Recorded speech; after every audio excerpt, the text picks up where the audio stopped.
Welcome back.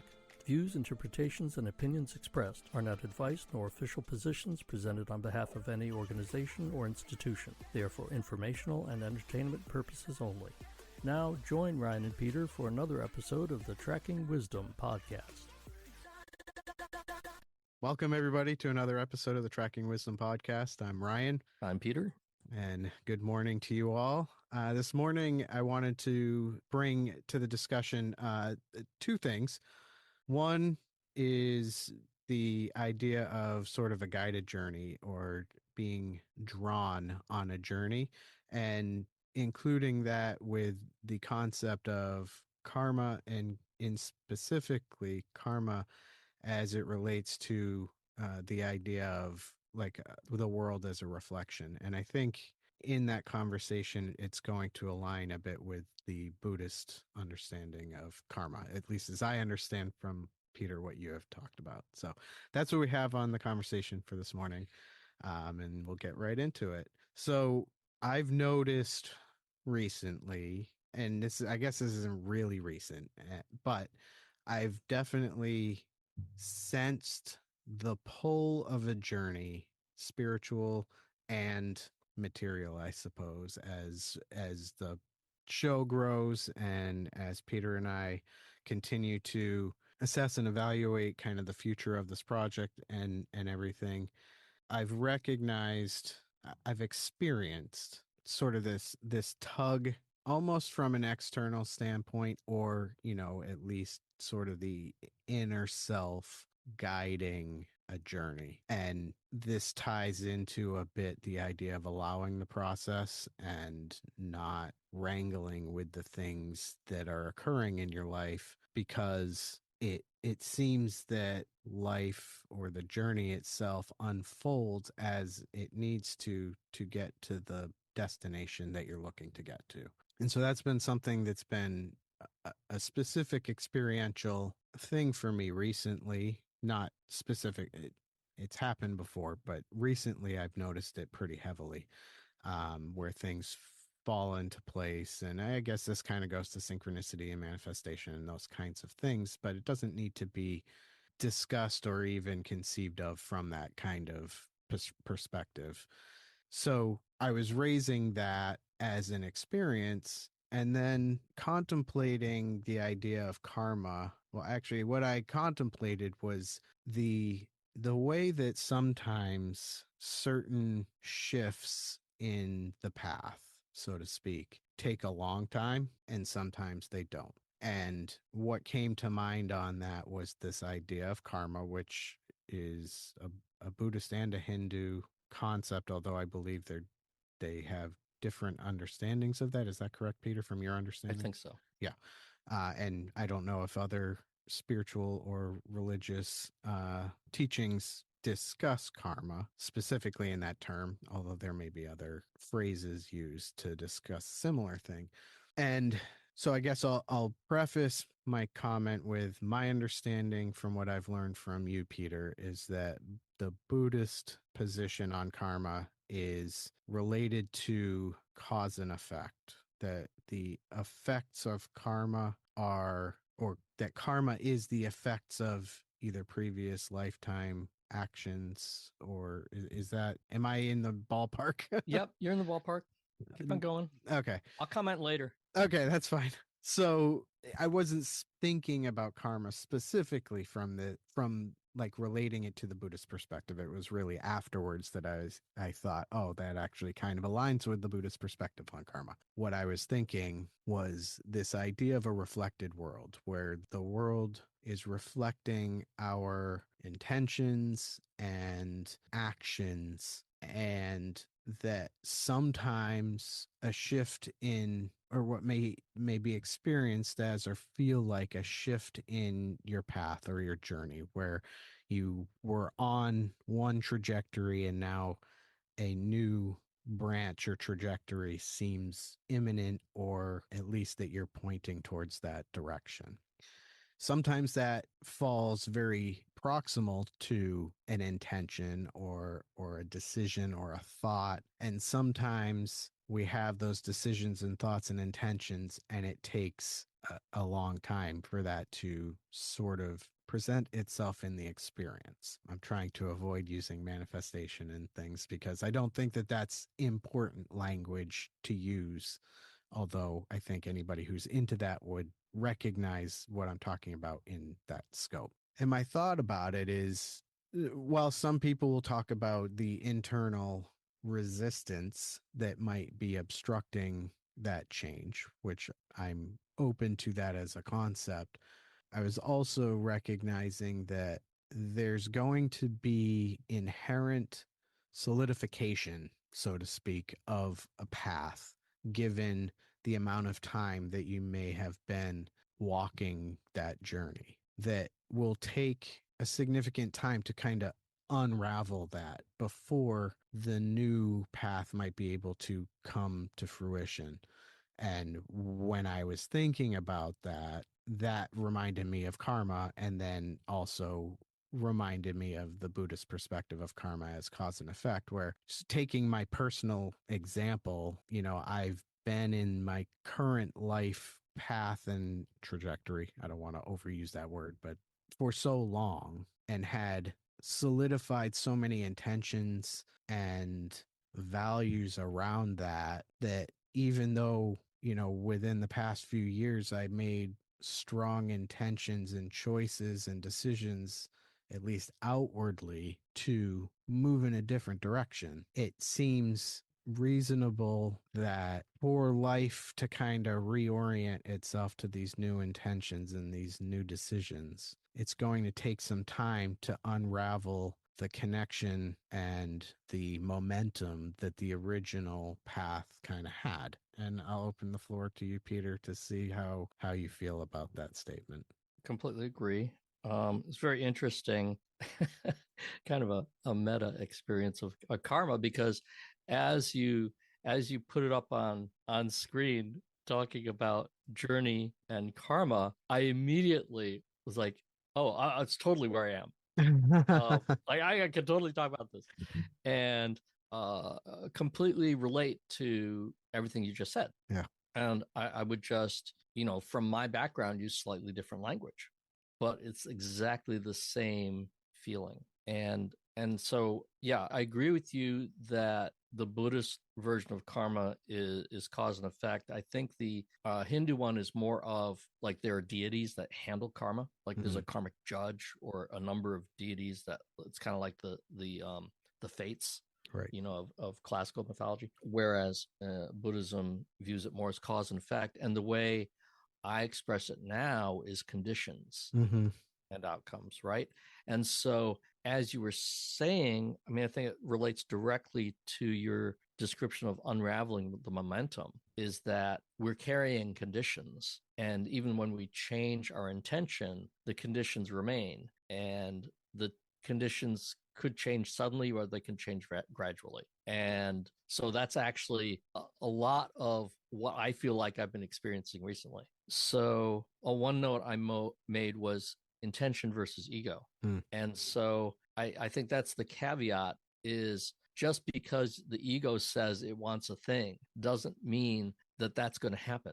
Right. Because, and I'm not sure why. I'm not sure why. I think because the ego doesn't understand conditions. I think the ego doesn't understand how to work with conditions, and it tends to get stuck in conditions and basically create its own roadblocks. Like, I want this, but I'm going to keep on doing this thing that I'm used to doing, which is going to prevent the conditions from changing to where I want to go. And honestly, this is exactly what I just experienced. And it was very interesting because Diane actually pointed it out to me. Well, I feel like Diane actually pointed it out to me. I'm not sure that she literally did, but I definitely feel that way. And this, of course, so this is what I want to talk to you about. What I mentioned earlier about happening, but I really feel like it relates to what you're saying. Mm. So my example is my conflict with my daughter. And this, as I've said before, I have all this conditioning around that interaction from my childhood. And then I have, conditioned her by the way I've behaved up till now and continue to behave. as I gradually, as you say, unravel the momentum of those conditions, the thing that happened was, I having this expectation of her behavior to be different. And I want her behavior to be different now. Like, I'm going to explain something to you, and then I want your behavior to be different, as opposed to it will change when it's ready to change. It will change when the conditions around her behavior permit that outcome. It's the cause and effect, not recognizing that I am meanwhile maintaining the conditions, the very conditions that result in that behavior. I mean, it's not just my input, but it's, all of the inputs impinging on this. And Diane said about a conversation that she had with a friend about her daughter, who's a friend of my daughter, and how like these behaviors are like, oh, this is the way what she does, blah, blah, blah. And Diane said to me, if you complained that this wasn't changing to anyone else, they would laugh in your face. And that suddenly, it was like a Ken show. It was like, oh, like, I mean, like they would laugh in your face. I'm like, yeah, the behavior is what it is right now. This is the way it is right now. And expecting it not to be the way it is right now is that egoic opposition to reality, right? That creates suffering and creates conflict. I mean, creates internal suffering and it creates interpersonal conflict. Right. And so I had the realization that, yeah, just because the egoic assumption is, or the parental assumption is, the fear that because she's doing this right now, and because I'm unable to teach her not to do this right now, that means she's incapable of learning it. So she's always going to be that way. Which, I see you smiling, and it's like, yeah, of course. It's like, and to be fair, I did have a very pleasant experience with her a few weeks ago, where she just come out and said something about getting better at change, which is something that has been a deep concern of mine. I'm like, oh my gosh, she's really bad at handling change. It's just not a good way to be, blah, blah, blah. And I was kind of worried, like, oh, this is the kind of person she is. And suddenly she's like, yeah, I noticed that it's not so difficult ending the summer, and I'm looking forward to the fall. And that's very different from, and she commented like, oh, this is different for me. Like, I'm suddenly feeling better about change. And I was just like, oh my God. And so connecting that to the current conflict of wanting her to be different, and then Diane's comment, I realized, yeah, it's going to happen. It's not never going to happen just because I don't see it happen. Right. And it just won't necessarily happen when I want it to happen, or even when I can see it happen. It might happen when I can't see it, and then it'll just be there. Right. Hopefully not after I die. But and so since then, I've had a lot more spaciousness around this air quotes unacceptable behavior, and just remind myself, well, that's the way it is right now. And knowing that by creating that spaciousness, I'm changing the conditions. And so I'm enabling the change that I'm egoically struggling for. So egoically struggling for the change is actually preventing the change, and kind of having some karmic insight, applying some wisdom to it, and seeing the way things really are, and accepting the way things are right now, then that's unblocking, that's unraveling the momentum, as you say. That is removing some of the conditions that are preventing the change that I want to see. And in a way, it's that kind of paradoxical, don't do anything and then things will happen, kind of that kind of sense. And it's hard to, it's not saying just sit in your room and don't do anything and everything will come to you. It's not that. It's more, and it's not, don't make any effort at all, and don't take any actions that are directed towards what you want. It's not saying that. It's, boy, I really have to think about what it is. It's a sense of not struggling with it. It's not grasping the intention. And okay, so that was something else that you said, intention. So one of the lessons that I have from this year is the pen of intention. And the idea is you have your open palm up and you place a pen on it just by will of illustration. It's the pen. And that if you grasp it in your fist tightly, you lose, it's not exactly a metaphor. It's just a sense of how to be. And that when we grasp something tightly in our fist as an intention, it becomes, I guess, constrained by conditions in terms of what we are currently saying. It becomes kind of karmically inhibited. Oh, God, I'm using such crazy language nowadays. But if you open your hand and let it rest there, you have the feeling of, well, it's less secure and it could fall off. And it's like, yeah, it could fall off. Then you can pick it up again and you place it back in your hand. And that's kind of the way to hold intention skillfully. That it's not that you don't have an intention, it's not that you don't take any action, is that you take action and you have your intention for the result just being sitting there. And if it falls off, you pick it up and you put it back. But you don't grasp it and say it must be this way, because then that creates your suffering. And also, what I'm realizing in the context of this current conversation, I would describe it as creates karmic blockage. And I don't know if that's a particularly helpful thing to say, given that we really haven't talked about karma that much. Like, what does it really mean? I know what it means. Like, I have saying that feels right to me, but that doesn't mean it's going to mean something to someone else hearing me say that. Right. That's what I'm a little hesitant about. But I think you did touch on intention and manifestation. And I think the distinction is that clenched fist of ego versus the open hand of wise spaciousness, of being open to karmic flow as opposed to demanding egoic outcome. Yeah. And the reason for that is because the ego wants to reinforce existing conditions.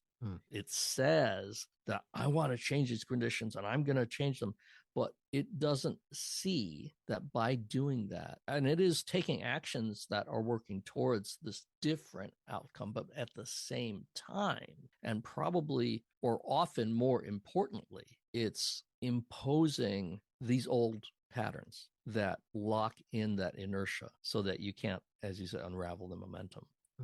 You're putting more inertia on the process and slowing change by being over attached to outcome. Okay, I'm gonna pause. So, how does that land? The first, I have a couple of things, but I agree and I appreciate the anecdote as well as the insight. What I was just thinking was how the momentum is continued through fear. I mean, we've talked about fear frequently, and the dichotomy of ego both grasping for change and vehemently fearing that same change, or fearing the change in conditions to which it senses there's an unknown, even though there's an intention to make those changes. Is that the illustration or the outward expression of the ego grasp, that you were grasping onto conditions, that it feels comforted by what is currently known and knows what to expect, and so it fears the change in what is potentially unknown, or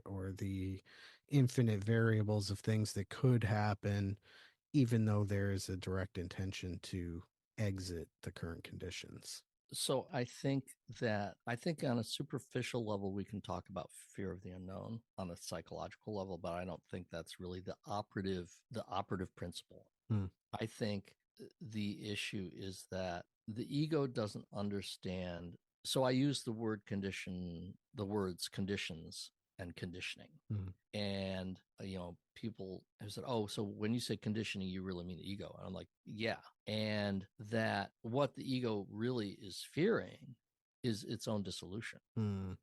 Because the opening to karma, the shift from being tight and constrained in progress. I just have this image of like restricted flow.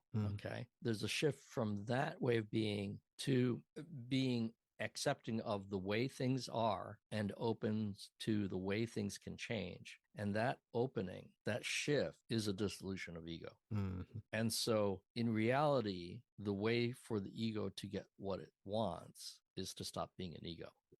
Like ultimately, you're exactly. And I think we've talked about this before, that the ego actually seeks its own death and fears its own death at the same time. Like the only way it knows that the only way it can stop suffering is to let go of itself. Right. And that's what it fears. Hmm. And so I would describe it more as that than as fear of change. Now, I think that's completely true on a superficial level. There's a fear of change, but I don't think that that's as significant to the nature of change that we're talking about. Mm-hmm. I also, when you started, so you started out describing egoic intention or intention Mm. from what the ego. And I have a sense, and I'm interested in your perspective of, so certainly there are things the ego wants. And then the sense that there's an inner higher wisdom, inner self, soul, whatever we want to describe it as, that there's intentions that come from deeper within the spiritual self. And so I guess my question to you is, do you think that there is a distinction in source of intention? And does that have any bearing on the efficacy of the path and the change itself? Is it that there are things the ego wants, but then deep down inside our higher self actually is rejecting, that is part of what is making the change to that, or making the block to that change, which then leads to frustration of the ego and grasping and trying to stick the square peg in a round hole kind of thing. Square peg, not pig. And or are we proposing that kind of all intention has root in an egoic source? I guess that's my question. Yeah, I think this is really interesting because I had a conversation recently about desire, Hmm. and well, to be honest, it was a topic in the course, right? In the certification program recently, we talked about desire, and I had a personal conversation about it. And so I think what this conversation is bringing me to is that we can equate intention with desire. Okay. And I'm not sure that's a always thing, but in the context of what we're talking about, I'm going to equate. It's telling me to equate intention with desire. And so, the common concept of spiritual teaching, right, is that desire is bad. Mm-hmm. We have to get rid of desire. But I think really the distinction is between wholesome or wise desire and egoic desire, which is the same as you just said: intention, egoic intention versus wise intention, or inner, intention from inner wisdom. So, for instance, desiring world peace is not necessarily, can be an egoic desire, but by itself, it's wanting to be happy is not unwholesome. Wanting to be happy is what consciousness wants. And so, there can be specific desires that are egoic. And the example that I was using was fountain pens. I've taken up my fountain pen hobby again. And I suddenly found that I had ordered, like, oh my God, I didn't realize I have 5 fountain pens on the way. Like, that's crazy. Just to say, these are not expensive high-end pens. They're pretty inexpensive, but still, 5 is quite a few. Like, I just kind of like, oh, I like that one. And oh, let me get this one. Now, there's a couple of aspects to that. There is this superficial egoic desire of, like I just described, ooh, I like that. I want, right? Which is absolutely the result of all kinds of conditioning. I mean, literally, I'm looking online at pictures of nice looking things. I'm reading about them, and it's like, oh, it's exciting.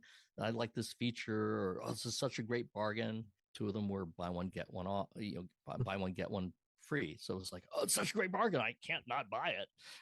This is all conditioned desire, right? But why did I really want these? I mean, the reason I started getting them was because I made a commitment to start journaling. And I thought that paper journaling would be more productive for me right now than digital journaling. So I'm making a shift, and having pens that I enjoy using are going to they're going to encourage me to make that shift and develop this wholesome habit and practice. And I am actually finding that to be true. That it's not like, oh, I'll buy a lot of pens and, and then it's like, oh, now I have all these pens. Now I can go do something else. It's like, no, actually, because of the nature of my intention, the pens are actually supporting the wholesome habit. So there's that kind of an intention where if I don't get caught up in the buying and the marketing and the, all the aspects of kind of the conditioned aspects of the thing, if I don't get caught up in that and I just take the pen and I use the pen and I let go of the other stuff, then it actually works. Like now the pen is actually supporting my journaling, and my journaling is actually supporting my insight. And, like the story I told about my daughter, this is stuff that I wrote out, and I, like, by writing it, I kind of reinforced the learning of it, and I reinforced my ability to come into the next day and say, oh, yes, this is the way things are right now. And so, boy, I feel like I digressed quite a bit there. So the question, what was the original question? About whether there is the inner intention Right. versus the egoic Intention, intention desire. or desire. Right, right. And so yes, so here I think this is an example of two kinds of desire in the same thing, literally in the same object, Right. right? I have the desire, I have the grasping egoic desire around the pen as Material. something I saw marketed to me, right? And it's designed in a, attractive way and all this stuff. And at the same time, there's a desire to have a tool that encourages my work, right? And my desire to do the work is wholesome, and my desire to support my work is wholesome. And so as long as I don't get caught up, and I literally stop myself, okay, I'm not gonna do, well, I can't say I'm not gonna do any more shopping because I am still window shopping, but it's like I'm not gonna buy another one, until sometime that seems appropriate, whatever that means. And so I intentionally separated from that egoic involvement, and yet I'm maintaining this, like, kind of a skillful engagement with the ego, which is to say, I like this pen, I admire it, I like the way it feels, I like using it, like I have enjoyment out of that, which is part of my ego. But by feeding my ego a little bit, giving the ego a healthy snack, then I can move towards my wholesome goal of journaling and insight. So, And yes, that go ahead. I guess that kind of speaks to I'm drawing a blank on the word. Like religious people and spiritual people hold renunciation.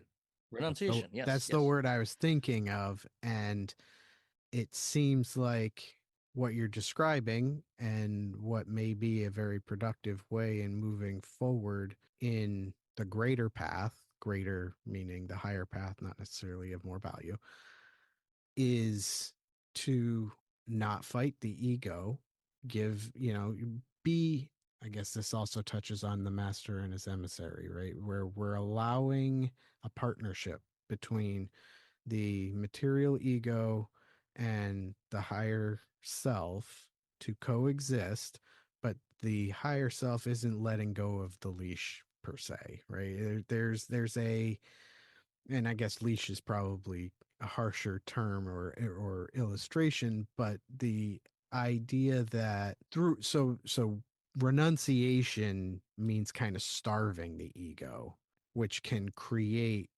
further egoic obstructions and challenges, and that may be a skillful way to move forward with the least amount of friction is to actually cooperate to some degree with the egoic mind.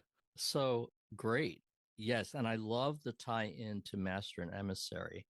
And I think the leash is, I mean, the point in terms of master and emissary, right? The right, we're talking right brain, left brain. And the idea is that the master is actually the right brain. The right brain, which has no language, sees the whole picture and has the plan. But because the emissary has the voice, the left brain, it takes over and it pretends, it actually deludes itself into thinking it's the master. And so what we're talking about is returning control to the master and removing power from the emissary. So in that sense, yeah, the master has to keep the emissary on a leash. The master has to constrain in some way the emissary, because left to itself, the emissary takes everything for itself and denies the existence of the Right. master. Right. So so that's one thing.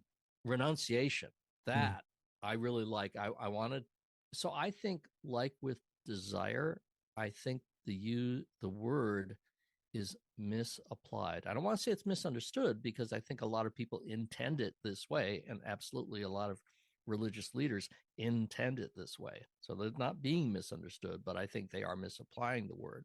That renunciation does not, going back to the analogy of the pen of intention, right? It doesn't mean flinging the pen across the room because you can't have it. That's not what renunciation is. Renunciation is letting go of the grasping. So it's the movement from closed fist grasping to open-handed resting. That is renunciation. Renunciation is the opening of the fist. It is saying, I am not clinging to this. It is here, and I can use it while it's here, and it's fine, knowing that it will fall away. That's what renunciation is. It's the release of the grasp, not I'm going to dump this, right? I'm going to turn my hand over so the pen falls to the floor because it's no good. I'm going to fling the pen across the room because I have to get rid of the pen. No, that's my understanding, is that renunciation is just the act of relaxing the grasp. So it's different from renouncing. I renounce you. I cast you out. You know, I have no relationship to you. It's and so I think in this context, that's the difference, or rather, that's the real meaning of renunciation. Interesting. And just to point to a teacher, Thich Nhat Hanh wrote about the Eightfold Path, and one of the steps of the Eightfold Path is right mind, and he defined it, or right thought. He defined right thought as renunciation. And the way I understand that now is what I'm describing is that it's not casting things away, but having the thought, the nature of mind that is not clinging. It's the mind of renunciation, the open-handed mind. So I think that's where I started thinking of renunciation that way. When I read that originally, it was some years ago, when I read that from Thich Nhat Hanh, I didn't really get it. You know, I really thought it was more about, oh, you know, avoid this and avoid that as renunciation. Like, I'm not going to do this anymore. I'm renouncing that. And now I think that this other understanding is more appropriate. Well, avoidance in and of itself is a clinging of sort, right? I mean, that's kind of the Exactly. idea. That's my point, is that people interpret renunciation as aversion. Right. And aversion is in reality a kind of clinging. Right. Right.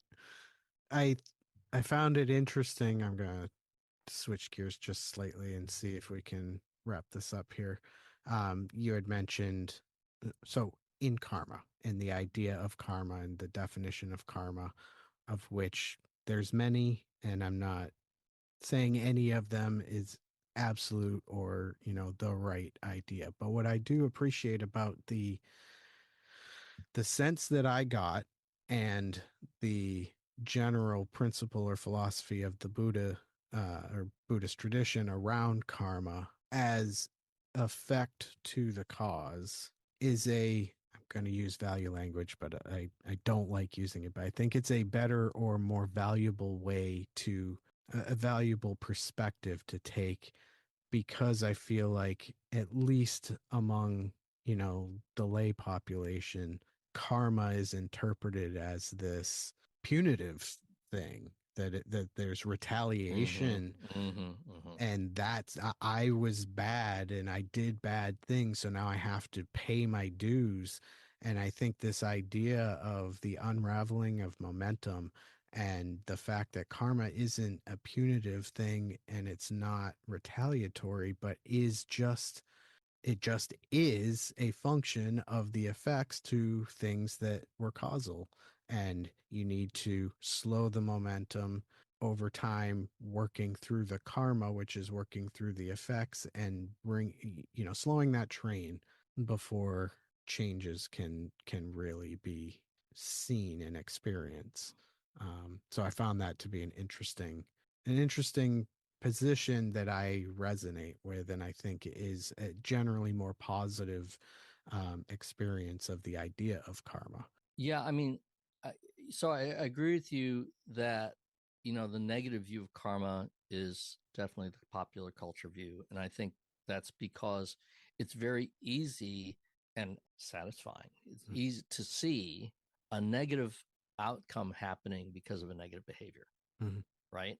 And then you're like, yeah, he deserved that. And so it's an easy but completely incomplete illustration of karmic effect, right? And the other aspect of karma that I think is less part of popular culture, but still part of it, and definitely part of, I would say, maybe spiritual culture, like people who talk about karma, is the inevitability of it. Mm-hmm. Now, it's inevitable in the sense of conditions give rise to a reality. And in the sense of like what I was talking before, like the way it is right now is inevitable. There are conditionings leading to the way it is right now, and it is that way right now. It can't not be that way right now. That's the inevitability of it, right? It doesn't mean that you can't now work on the conditions, as I was saying, right? If we get the ego out of the way, we can effectively work on changing the conditions that led to the thing that we don't want. And by changing those conditions in a non-egoic way, or changing them without the interference, the active interference of the ego, we can then affect a different circumstance.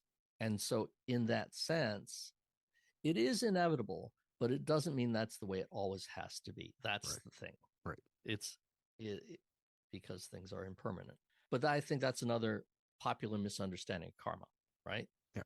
Doom. You're doomed because of karma. It's like if you don't correct, then yes, it is inevitable given the conditions, but now you can work on the conditions so that the future outcome is different. I just had a geeky quality thing come to mind about the system produces what it was designed to produce. Yes, exactly.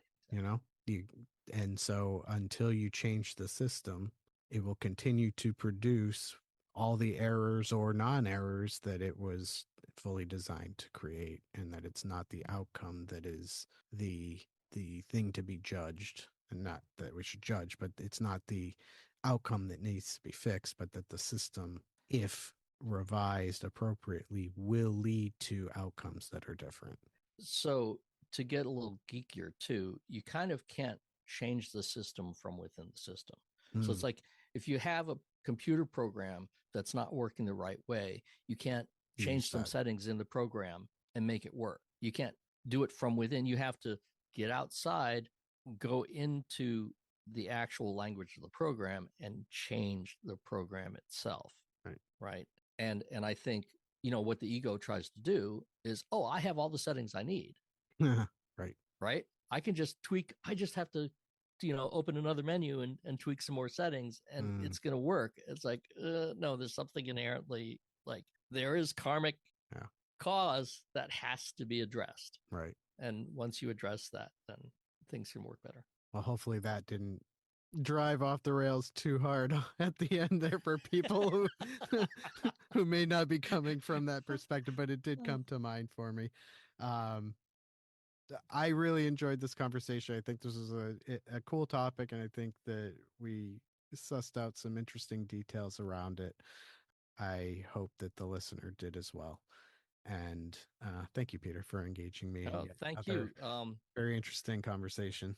Loved it. Thanks. Yeah, no problem. If you have any comments of your own on this conversation, we welcome them in the comments, or you can email us at info@trackingwisdom.com. Follow us on social media and like our episodes. The links for any resources that we have that were mentioned will be in description or show notes. And we'll see you guys next time.